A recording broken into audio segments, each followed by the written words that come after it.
అందరికీ నమస్కారం. ముందుగా వేదిక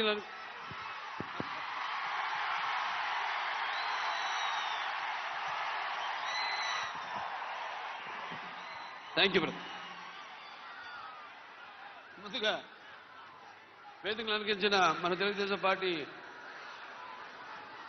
జాతీయ అధ్యక్షుడు శ్రీ నారా చంద్రబాబు నాయుడు గారికి, అలాగే జనసేన పార్టీ అధ్యక్షులు పవర్ స్టార్ సోదరుడు పవన్ కళ్యాణ్ గారికి, అలాగే వేదిక మీద ఉన్న తెలుగుదేశం పార్టీ మరియు జనసేన పార్టీ నాయకులకు, అలాగే వేదిక ముందున్న తెలుగుదేశం పార్టీ మరి జనసేన కార్యకర్తలందరికీ కూడా, అలాగే ఈ యొక్క ప్రజాస్వామ్య పరిరక్షణకు బద్ధకంకణులైన నా తెలుగు ప్రజలందరికీ, అలాగే అనుక్షణం నన్ను ఆశీర్వదిస్తున్న విజయానికి నీరాజన పడుతున్న నా తెలుగింటి ఆడపడుచులందరికీ, అలాగే యువతరానికి ప్రతినిధులు, నవతరానికి నాయకులు, భావితరానికి భారతదేశపు మహాశక్తి అయిన యువతకు, అలాగే నా అభిమానులకు, పవర్ స్టార్ పవన్ కళ్యాణ్ గారి అభిమానులకు అందరూ కూడా నా హృదయపూర్వక నమస్కారం తెలియజేసుకుంటున్నాను.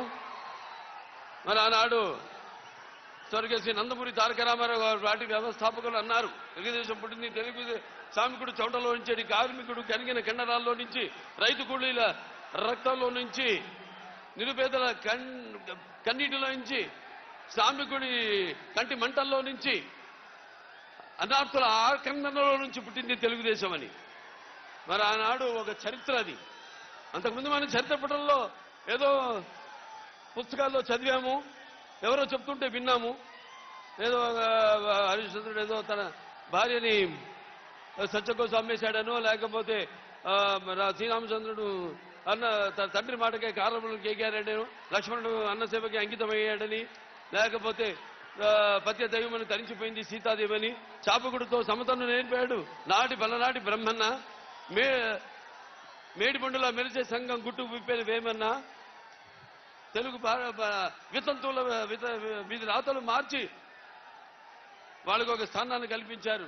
అలాగే తెలుగు భారతిని తెలుగు భాషలో తీర్చిదిద్దాడు గురజాడ. అలాగే స్వతంత్ర భారత